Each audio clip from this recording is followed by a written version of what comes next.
them, he rode a bike for the very first time. And so that was really exciting to be a part of that. Wow, that was today. That was today. Congratulations. Yeah, so he's 7. So he's a little bit slow off the mark because of his, he's not such a coordinated boy. He wasn't really born with a body that could pick up things really easily like his sisters. Yes. But, so he's struggled a bit. And then just with a lot of love and a lot of encouragement, he rode his bike for the first time. And I still remember riding my bike for the first time. And really? I was the youngest out of 3, and I lived in an outer suburb of Brisbane, and right on the edge of a national park. And so we had lots of bush, lots of barefoot time, and lots of freedom to explore. And the bike was just a tool for our freedom, really, as kids. So I know what it felt like for him to get that beautiful feeling of motion going today. Yes. And where the bike can take him. That is fantastic. Did he not have a period with training wheels? Didn't seem to work, Jeff. Yeah, I think it just didn't seem to work, the training wheels. The theory of just take them off and then you get the balance, it just didn't work. So yes. Back to the drawing board with him. Absolutely. Well, I always think, I love riding bicycles, and I think it's one of the coolest inventions that our species ever came up with. Yeah, I think it is too. And I think we need a lot more of it on the planet. Absolutely. Well, so now tell us a little bit about, you have a new book that you wrote that's coming out. Well, it's interesting because to talk about the book feels like I would be kind of jumping the gun. I'd love you to interview me in a few months' time because I have some publishers who are reading it, and I haven't got it, through to the shelf yet. Yes. So I feel like I could, just share with you a little bit about myself and what inspired me to write the book. Yes, that would be awesome. That's really more what I'm after. So is it kind of an autobiography? It's autobiographical, yeah, and it's a concentrated time of my life, which wasn't that long ago, where I was very dedicated to frontline environmental activism in Australia, and mostly in northern New South Wales, where I live, in Queensland, where I grew up, in South Australia, and a small amount in the Northern Territory. Yes. Well, may I ask what some of those specific causes and or things were? Because those are the areas that are being hardest hit. I mean, I've always had a very strong sense of justice, and I've always stood up for the innocent, always felt that I had to raise my voice for the voiceless. I was that natural born leader in my schooling years, and I found that there were Greenpeace really when I was young, as well as the homeless. I would speak out for the homeless and collect money for the old door knocking kind of campaigns, and then also Greenpeace with the baby seals. That was all we were worried about as kids, were the baby seals being killed in Canada. And what the kids have to see today is a lot different to that. But that was the beginnings for me. And when I met up with an Aboriginal man who was from this area, he'd been out to Western Australia, and well, actually, he was on his way to Western Australia and needed some help with mobilising people via social media. And I've got a bit of a knack of being able to tell people about things and write story and put content together. And he wanted to get a convoy out to the Galarabaloo people who were fighting alongside the conservationists and the retirees and the farmers and the local people there at Broome.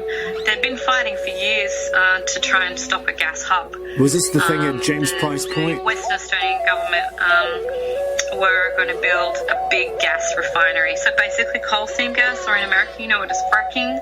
Yes. And so once they frack the land, they need to, they process the gas. It's quite a full-on process, trying to turn the gas into liquid, and then it mostly gets shipped offshore. So that Western Australian gas hub was going to be a very big plant, and it was going to be destroying a lot of land. Where was this going to be? Where in WA? I got involved with helping him mobilise people to go out there, and then when he came back, he discovered that his land out here in the back of northern New South, in the back of the Northern Rivers, his actual homelands were under threat from the same thing. Not a big gas hub, but gas wells. Yes. And so, he spoke to his elders. We tried to gather as much information as we could to tell his elders about the dangers of fracking. We gathered that information a lot from the States, from Wyoming. There was a beautiful man who had come out, John Fenton, who was warning Australians about what had happened to his land. And then there were also farmers out in the Western Downs of Brisbane, out Chinchilla, Kenya, Tara, where fracking was well underway, and they were, seduced. They were seduced by mining representatives who came and told them that, running a gas pipe across their land was going to give them $5,000, or it wouldn't contaminate their bore water if they had a well. The flares were, something that would only last for a short amount of time. They basically bullshitted their way into the Western Downs of Queensland, and those farmers were calling foul. And we were lucky in the Northern Rivers that we listened to them, and that activists were helping to get their voice down here, and it also spread down to Victoria as well. And so, the outcome was that fracking is banned in Victoria. But anyway, so we then stopped coal seam gas mining coming into this very watery region of Australia, and just by blockading. Yes, that's fantastic. I've learned recently that there's a lot of offshore fracking going on now too, and they're just dumping all the wastewater into the ocean.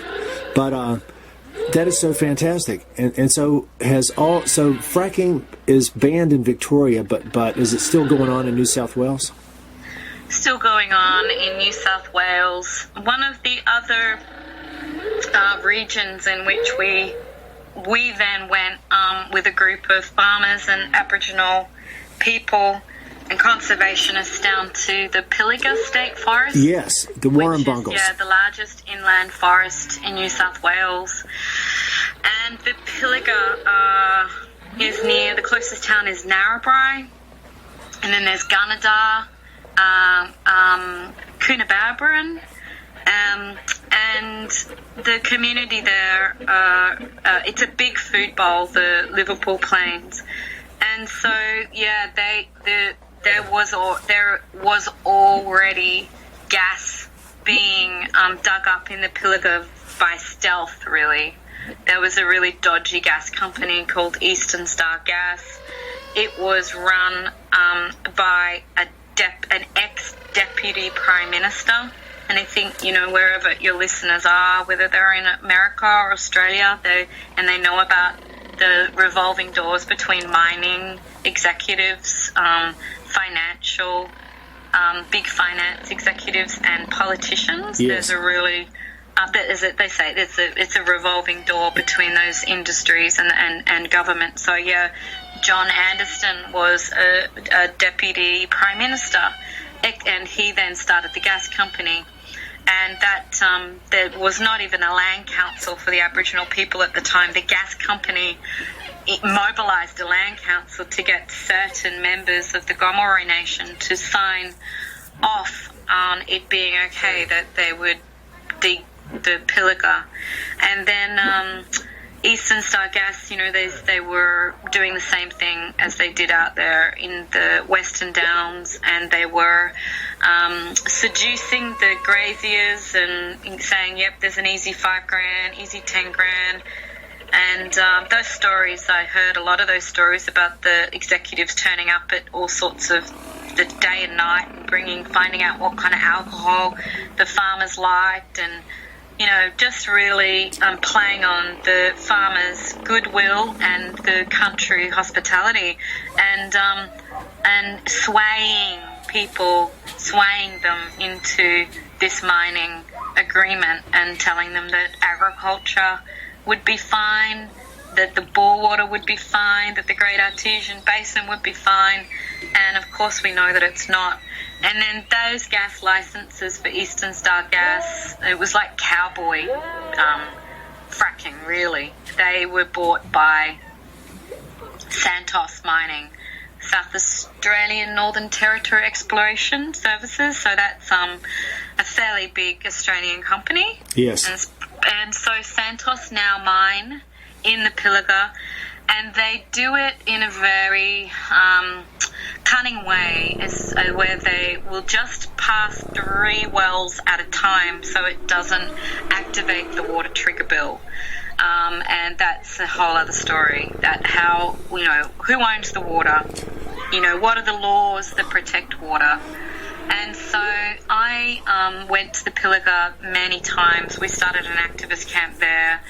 We talked to me and my Aboriginal partner at the time, and some farmers that had come from northern New South Wales, beautiful men and women who were so dedicated to stop fracking in northern New South Wales. North up here in the Byron area, in the Lismore area out there at Bentley and Doubtful Creek, and Gloucester as well, which is a little bit further south. Those people then went, some of those representatives came with me, and we went and talked to the people of the Northwest, and it was really hard for them to you know, for farmers to become activists. You know, it's really hard for them to have to actually realise that the politicians and the government aren't going to protect their land, that they had to actually literally block the road. They had to lock arms, and they're still fighting down there, Jeff. Pilliga is one of the recharge zones for the Great Artesian Basin. Yes, well, look, tell us about water. Tell us about the Great Artesian Basin. I heard that the biggest thing with Adani, the Carmichael mine, is actually the water rights. Could that be true? Well, what happens is that when a mine, and this is up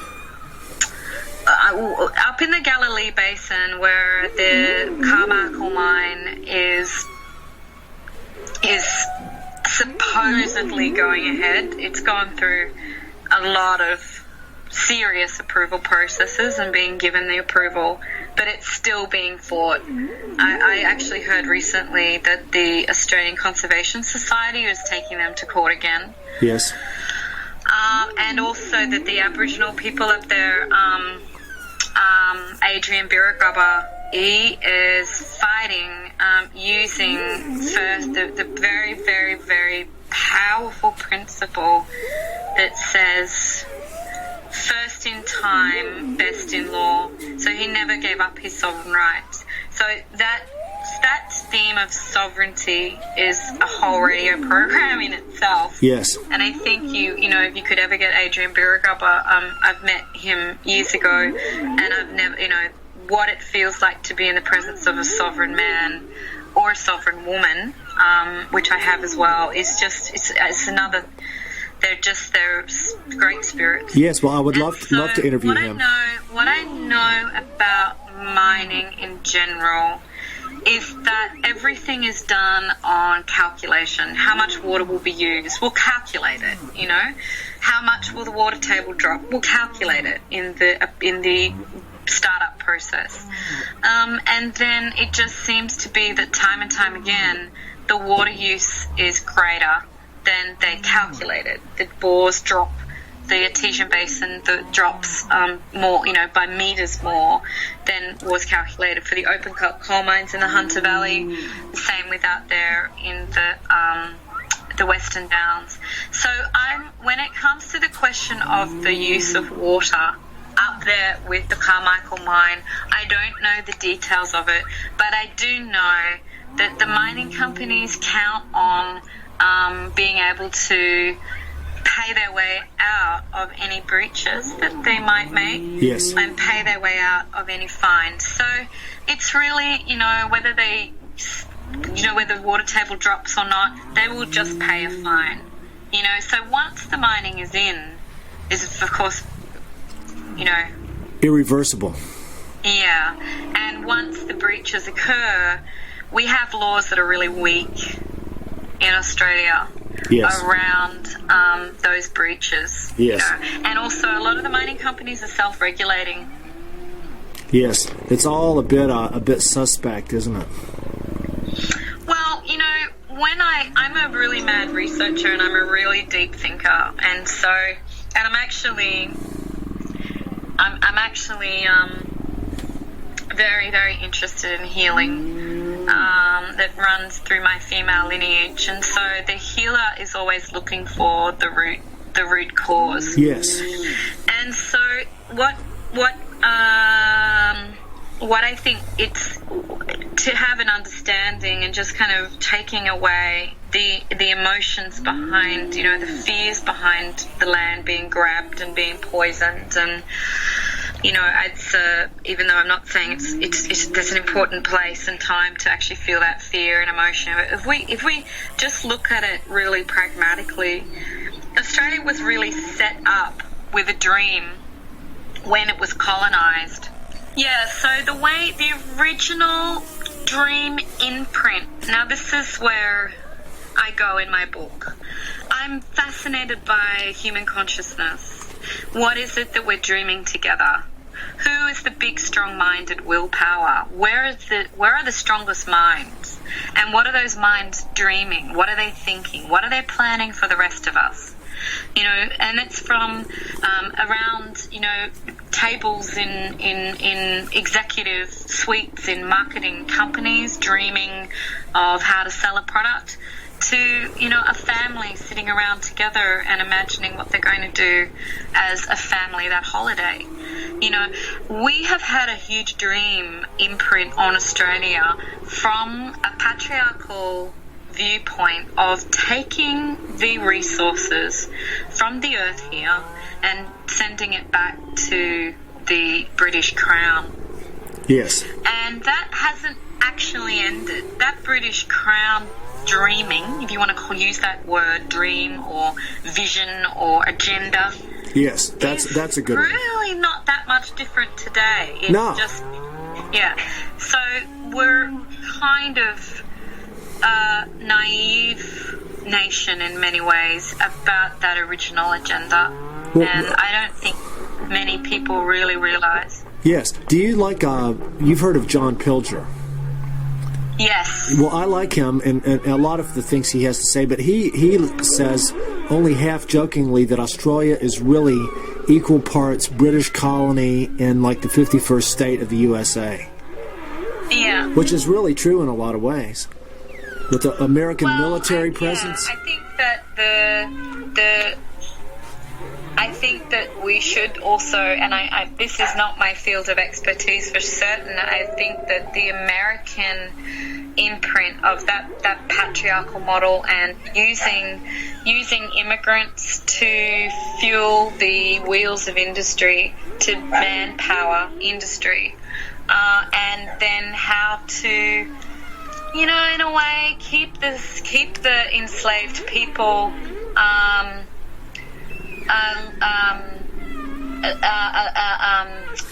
a little bit on this positive side of disgruntled.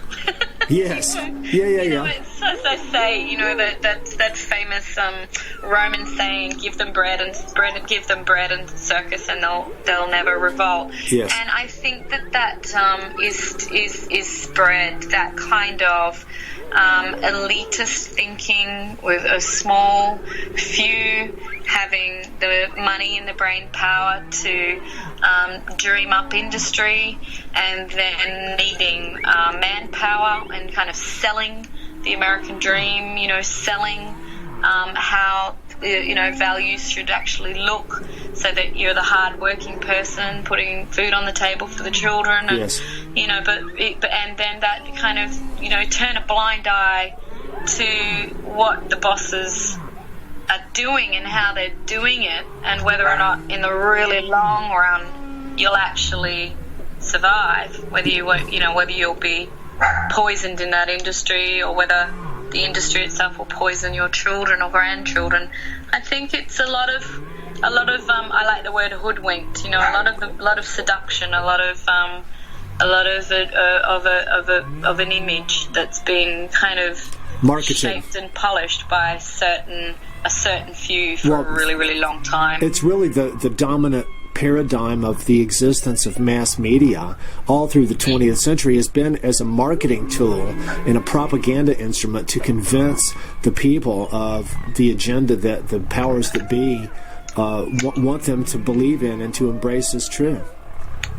Absolutely. It's been the agenda to make money, I mean, it gets spoken over and over and over, but it is really bottom line, to make money, to make as much money as you possibly can, and to, the profit being the big driving force.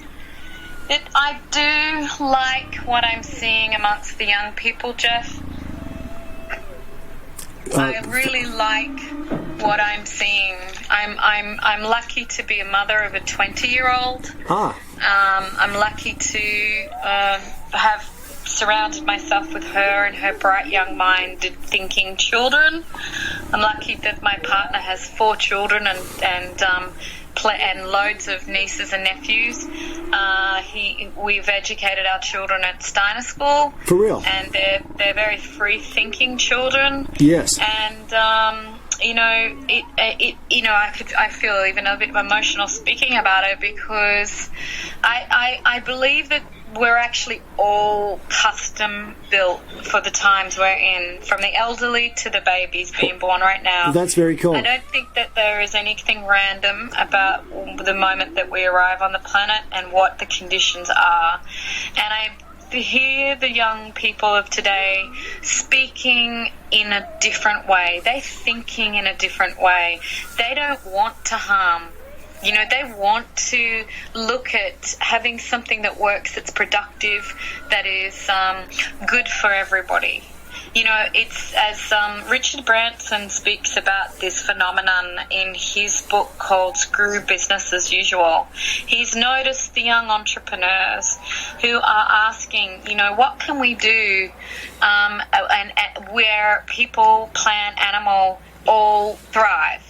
Our business also thrives. So it's that win-win-win model, and that's where we start to look at the consciousness shifting from us, them, you, me, win, lose, boss, slave, and actually start to get this circular model of thinking, this holographic way of thinking, this holistic way of thinking, where we're starting to change the lines and the boxes into circles, and organisational structures aren't from the top down to the bottom.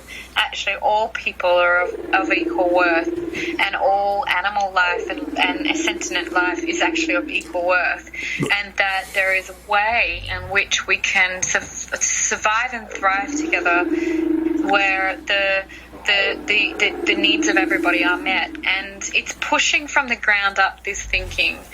I have a friend who was working in Harvard University for many years, and he also noticed the younger men and women from old money who were also asking the same question.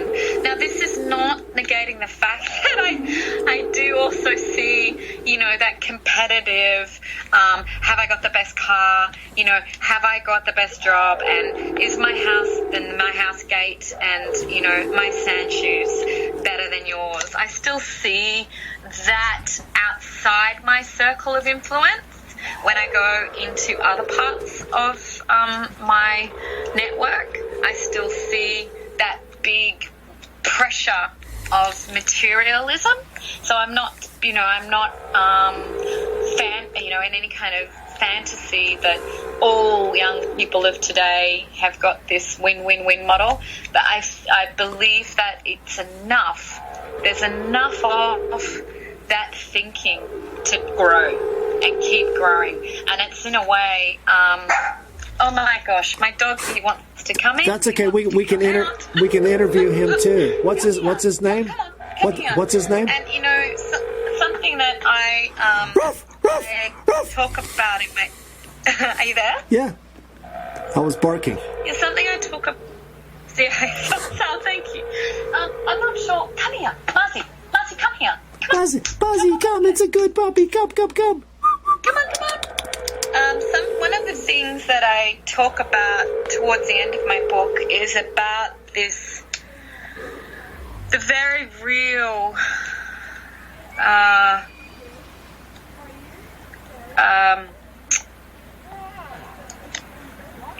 force of extinction, and that there was always a natural rate of extinction throughout, you know, whatever science has been able to measure, but this is like an unnatural rate of extinction, and it is, you know, it's enough to drive you mad if you actually research it enough and stop and feel enough, and if you know that, and actually face it and feel it, you know, this, and you love animals and you love plants and you love insects and you love moths and you love frogs and amoebas. And then you see that they're disappearing, and you know why? It's because of us.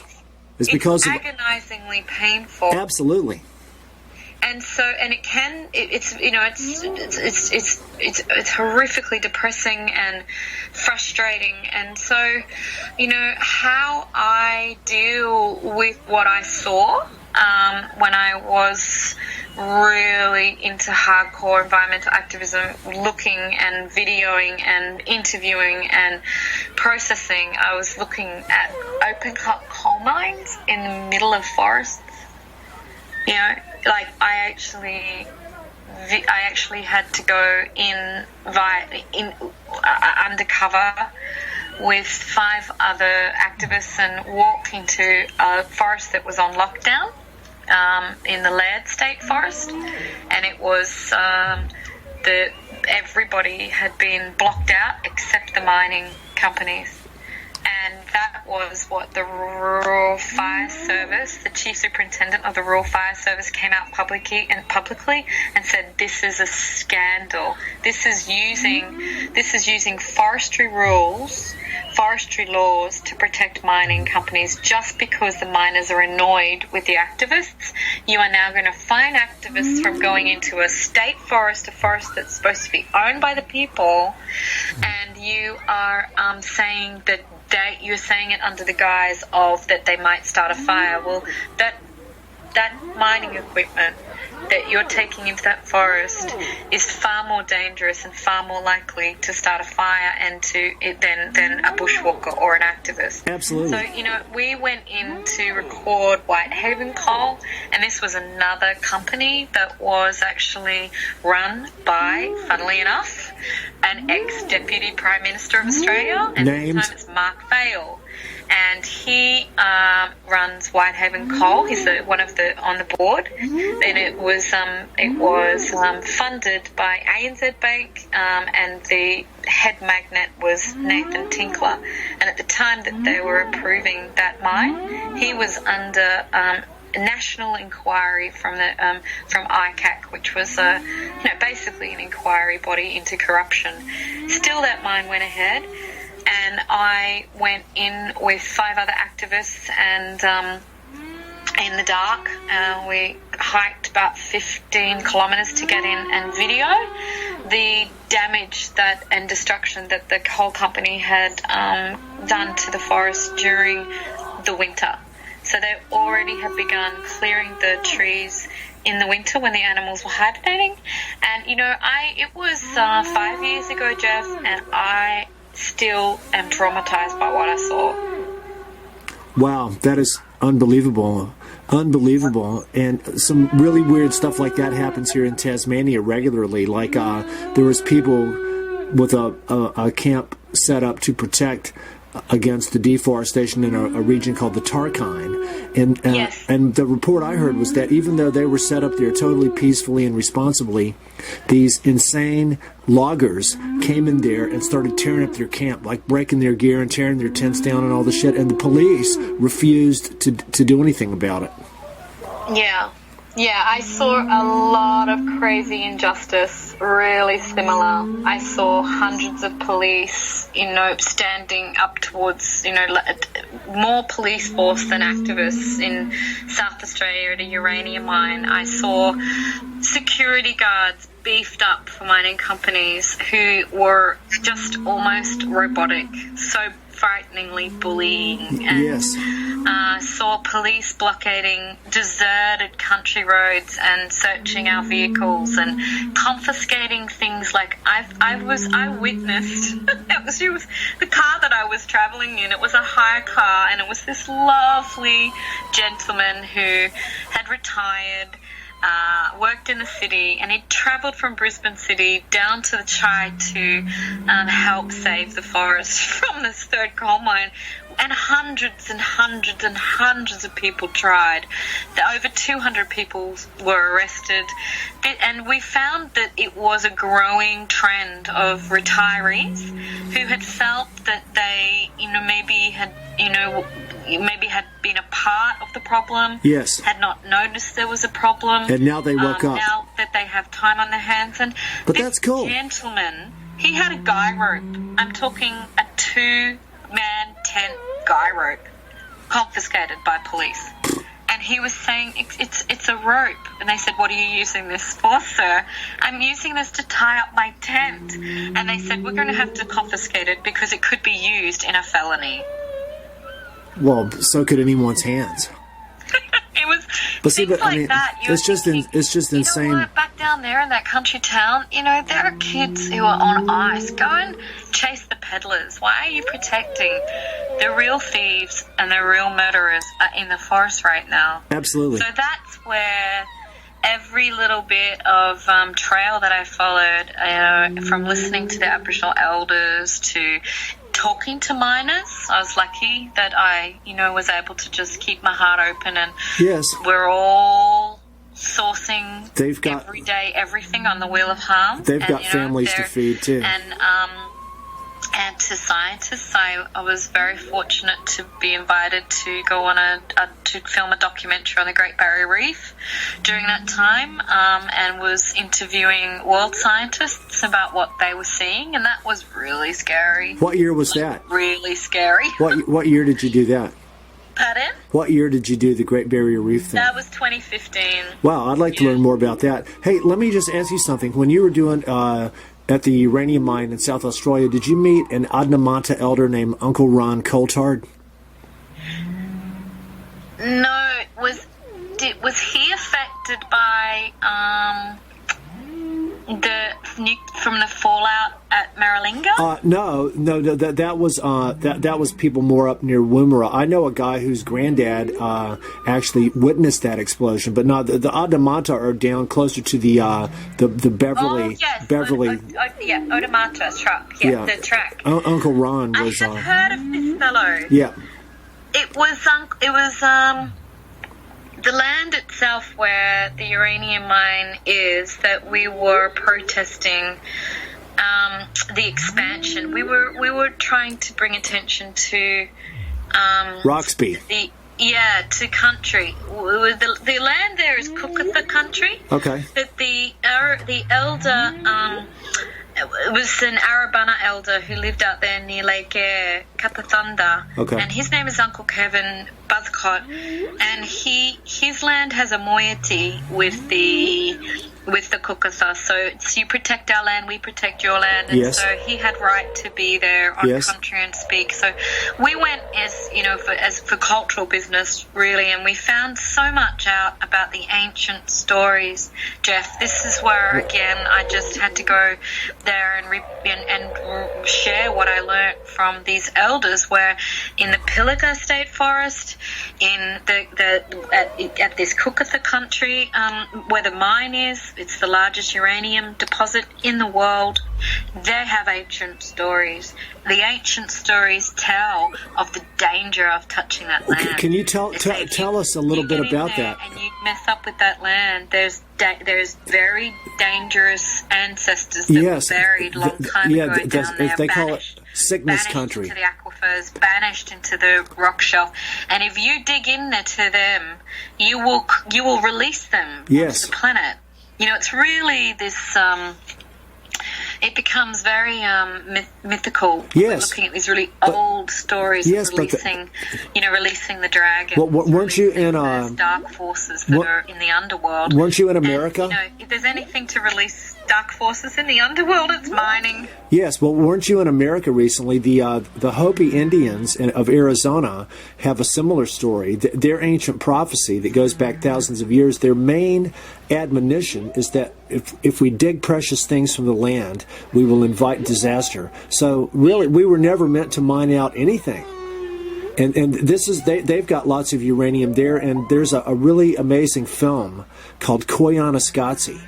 And if you haven't seen it, you would really, really freak out on this film because it's just footage of the real world, but it tells the story of the Hopi prophecy, and the film begins and ends with these petroglyphs in Utah, and they look like sort of shrouded, kind of dark, sinister kind of spirit things rising up, and I think that they're guardian beings that are very similar to what you just described, that when we dig into this earth that we were never meant to disturb, it releases these beings that then go around and wreak havoc on us randomly.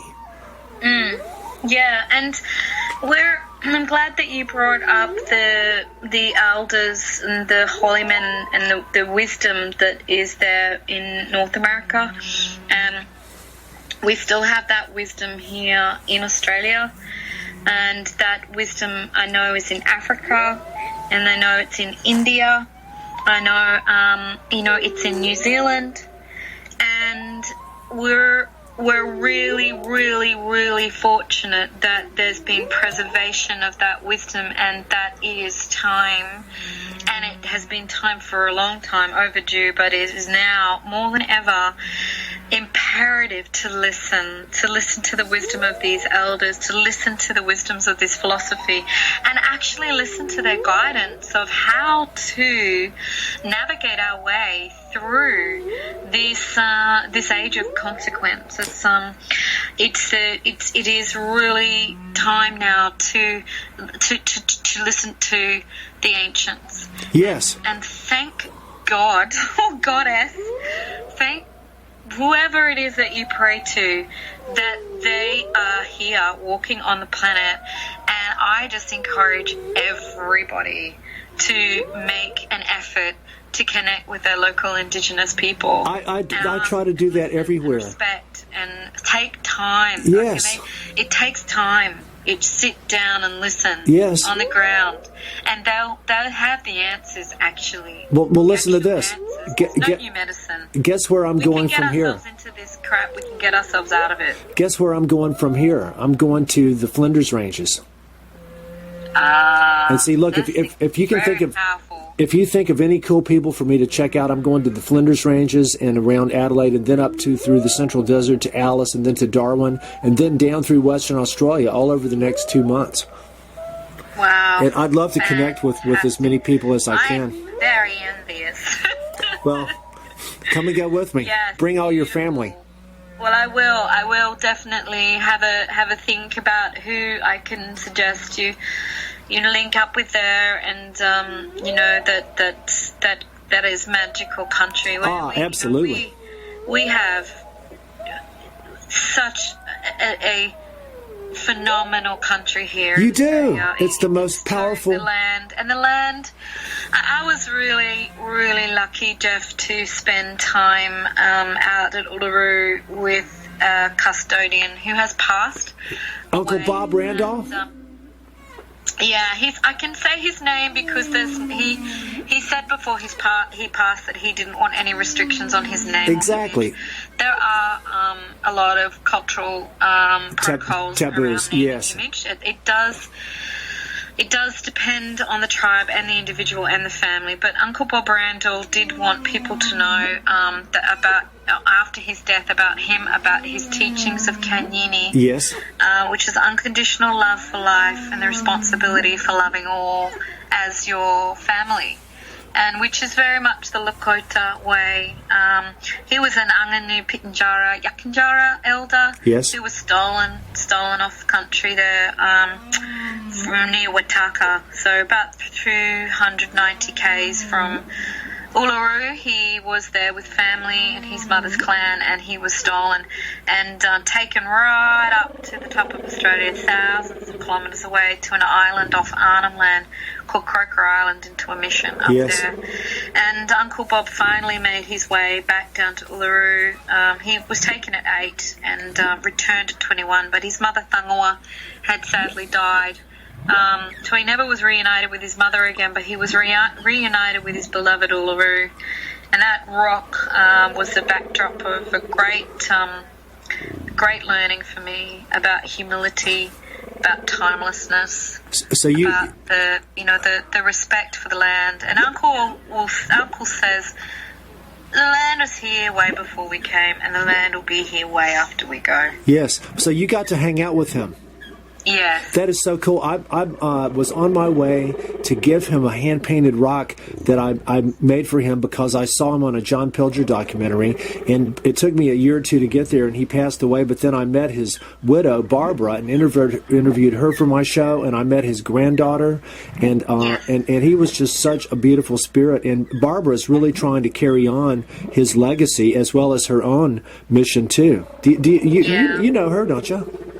Yeah, my time with Uncle is in my book. It's a peak experience. Oh my God, that is so cool. Sitting with him and his birthplace in Tempe Downs on the edge of a rock hole in the middle of the desert. Wow. And there's just him and I. That is so magical. Listening to the finches, the thousands and thousands of finches swarming, and they swarm like bees in huge flocks, and they were coming down to drink the water.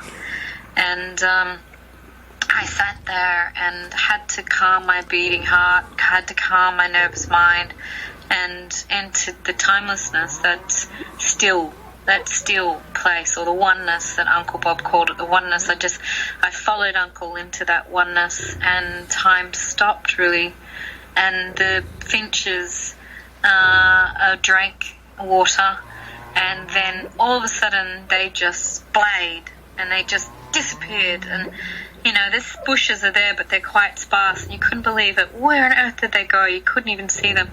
And Uncle said, watch, something scared them. And there's a chicken hawk. Really? And then something scared the chicken hawk, and it was my stepson who'd come out of the bush. Oh. And then we waited, and we would have waited for nearly half an hour. Uncle says, just wait. And finally, one tiny finch darts across the small amount of water that was still left in the Yauri. He called it the Yauri, which is a rock hole. She sticks her neck out, she flies across the water, and then you wait, and then another one. Wait, then another one. And then finally, after quite a long waiting in this Dadiri space, this deep listening, it's beautiful. He was such a present man, beautiful there, and it was to be there at his favourite creek and rock hole. Finally, the birds start to swarm again, and they, of all of the flocks, there's that one little bird that is the one that sticks her neck out to see if the danger's gone. And that story is in my book. Wow. And what I felt from being there and what I heard from him. Then I will tell you that I was very, very much in love with my Kitapul Naraku man. And he was trouble. Beautiful, beautiful man. But he was trouble. He had a commitment problem. And he wanted more than one wife. And I wasn't up for that. And when our engagement ended, I was very, very heartbroken. And he'd broken my heart a few times. And I didn't think I was going to survive this one. It was bad. And I was humiliated. And then I asked Spirit, how on earth am I going to heal from this terrible pain. He was, a beautiful friend, and I was going to miss him terribly. And Spirit said, get up and give. And I remember fighting with the spirit world, saying, that's just bullshit. I'm the one that's had the pain happen to me. I'm the one that people should come and give to me. It's my wedding that's been cancelled. Yes. And there was nothing. Because what I've found when I speak to that beautiful spirit world is that, the spirit world only says wisdom once. It doesn't repeat itself. So I was like, well, who am I going to get up and give to? Well, within 2 days, Auntie Barb Randall had rung, the woman you were just referring to, and she said, well, Uncle's in trouble. His heart's not good. And so for the next 3 months, that was from February 2015 to May 2015, I just was in service of Auntie Barb and Uncle Bob as much as I could be, and was very, very, very lucky to be able to focus on him rather than my own pain, and that healed me. And that is so fantastic. Yeah, I was with Uncle 10 days before he was taken back to Uluru, and he passed away with looking out at his beloved Uluru. For real? His beautiful my wife God. and family by his side. And, well, I reckon he's listening. He's listening. Had that happen in my life. He's listening to us right now. Yeah. Hello, Bob. Yeah. Climbing the World's Tallest Tree is my book, but I feel like I have to be respectful of any publishers who are going to come along, and so I could just it's just planting seeds if anybody would like to read it, to keep an eye out, and yes. Well, look, do you have a website people can look at? Well, I actually have a website that's being built by a lovely Indian man, Kapil. It's called Deep Listening to Nature. Yes. So if you you could keep that in mind, and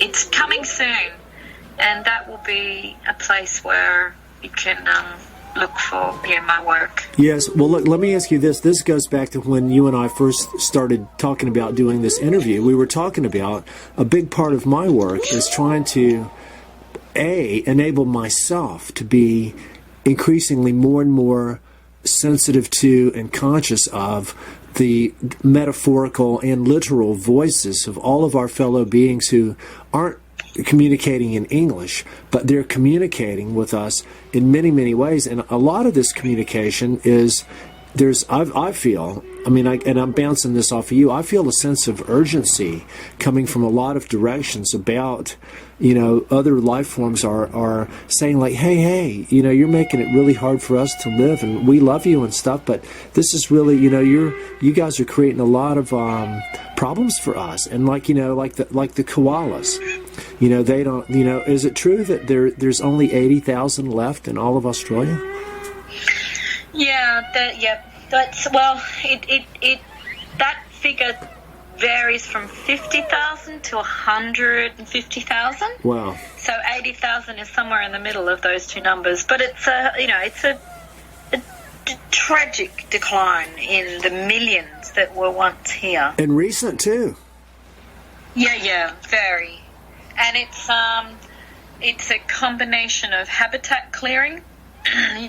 Koala just don't survive without the tree. Yes. And they need trees to act like corridors between other trees. Yes. So if you take out the corridor trees, they can't travel. It's like they're in these small islands of habitat. They can't travel to other habitats. They have to deal with fast roads. Yes. They have to deal with dogs, wild dogs, and they it's habitat, it's disease, it's wild animals, and it's road. Yes. That's what kills the koala. Yes, and the marsupials aren't designed to dodge cars. No, and we have the highest rate of mammal extinction in a first world country. But look, that is so true, and especially your heart might be broken when you come to Tasmania because there's such a higher than anywhere on the mainland, I think, except maybe in a few kind of remote areas, the density of the marsupials, especially wombats. You can just go for a drive in remote places and see just dozens of them in a stretch. And I always drive really. If I don't drive that much, but if I do, I go really slow, and I'm always stopping to pull dead ones off the road so that an eagle might not get hit because it's trying to eat it. And it's just sometimes it takes forever. It's so sad because of if people just drove slower everywhere, it would help a lot. Yeah, there's a beautiful song by Pink Floyd called "On the Turning Away." I remember listening to it in the dark night in the 1980s as a teenager, and it's a powerful anthem about the dangers of turning away from the weak and the weary, and how we can turn to it. And I think even the best person with the best intentions finds it very difficult to turn towards it and actually look at the sick and the dying and actually turn towards and reach to the innocent and the lost and those who are suffering, whether it's a human being or an animal or plant, and actually tend to something that's hurting.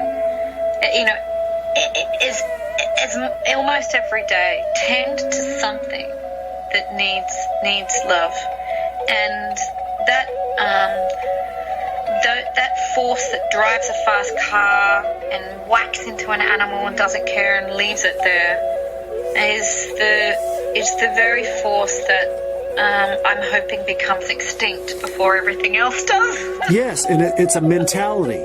It's not a specific person. It's a mentality or an attitude that people are just, and it's reinforced by all the sort of fake reality on TV and stuff, and the whole consumer society and the me first mentality, and I think that. Do you think that actually going out in nature and being away from electricity for extended periods of time and just actually break all your normal day-to-day routines and just go and swim in the ocean and maybe be cold or be hot and be barefooted and be sunburned and listen to the birds and the waves and the wind and do that for as long as you can, because then all the civilized dementia will go out of you.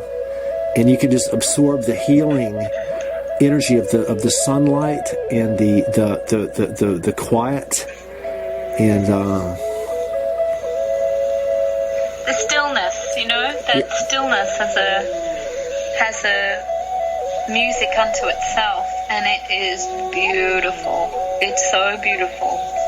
And I went to the desert with the fellow Jace that's in the book, and his child and my child, and we had 4 months out there and lay on just a big ground sheet, and the TV was the sky at night. Not that I've actually had a TV for 25 years anyway, so it's like, but the sky was so entertaining, yes, and enthralling to look at the desert sky. And the uncomfortable, with the sand and the dirt and not having shower and not having access to hot water and straight up through a tap and the uncomfortable became the comfortable. And I actually really have never gone back permanently to sleep in a bedroom inside a house. Yes, I can understand that. Yeah. I try to be connected even in the dead of winter, like in New Zealand or wherever. I'll have all the windows and doors open day and night, and I might have a hot water bottle on my feet, but I'll be barefooted just so I can be outside and have the fresh air and be in the sunshine. And here in Tasmania the past few days, it's just been the most amazing weather, and I've been sitting outside with no shirt, painting rocks in the sunshine and listening to the birds and all the honeybees and everything. And hey, but look, we've only got about 5 minutes left for this show, but maybe we can do another interview sometime. But let me ask you something. Do you ever spend much time around the ocean and see like whales and dolphins, and aren't they? Oh, that's so funny you say that. Well, I'm right here right now by the Coral Sea, the Pacific Ocean, where a place called Ocean Shores, which is just north of Byron Bay. Yes. I've been here. I commute from here, and I work up in the city, and I have a partner here, and he is a waterman. I'm the earth woman and he's the waterman, and he is always pointing out the whales to me. And we were actually up on the Byron Lighthouse for the first time. I've watched that lighthouse for 35 years, and I actually went right up it for the first time and looked out over the ocean. Wow. The most easterly point in Australia, and yes, we saw whales, and I poked my head under the ocean 2 mornings ago and heard the whales whistling. It was like really high whistling. Yes. Wow. That is fantastic. Well, do you ever go up to Wollumbin? Yes. I love her. Very protective mountain. We're really lucky, those of us who have been sheltered by that mountain. Yes. We're really lucky. And in saying that, that's why, again, if I could just say something to your listeners, that I studied business years ago, and we were shown the Maslow's hierarchy of needs. Yes. And and one of the things that, and it really struck me, that once you know where your shelter's going to come from, you know you're going to be fed. Your needs are taken care of. This isn't, I've got my one house, now I've got to get my second house, then I need my third beach house, then I've got my first car, but then I've got to buy a second car, and I need that boat, and I need that transporter, and I've got to buy that, my set of skis for the whole, and it goes on and on and on. I'm talking about your needs are met, you've got a shelter, you know where your food's coming from. Then it's turn around and give back. That is a thing for us privileged people who are lucky enough to know the truth, be educated, and we have got our needs taken care of. It doesn't mean that we don't sometimes go, oh God, when is the next meal going to come? But we know we're not going to starve. We do have to give back. Give back something. Find something to love and find something to care for, because there's so many causes and people are rising up.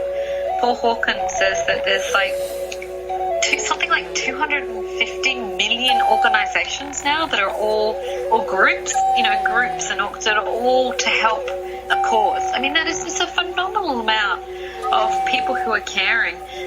Join a group, join something that is doing something for the land and the water, or the animals, or the air, or the homeless, or the sick, or the elderly, and just go out and give, because it's the best way to get over any heartbreak or any fear. If afraid, don't sit and watch it on the computer and make opinions on Facebook.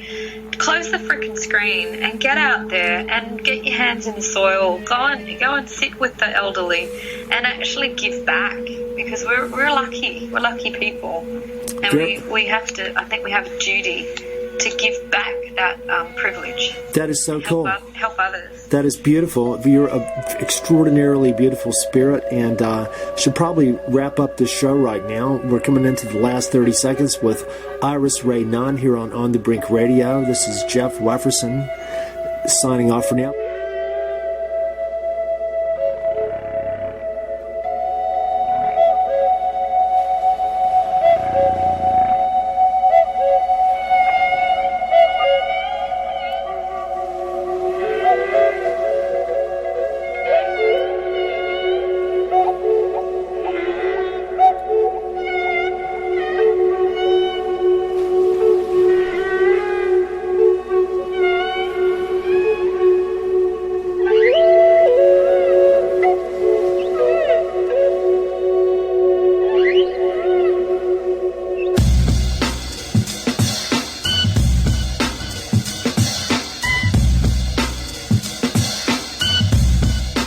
Anti-Media Radio with your host Nick Burnby here on UCY.tv.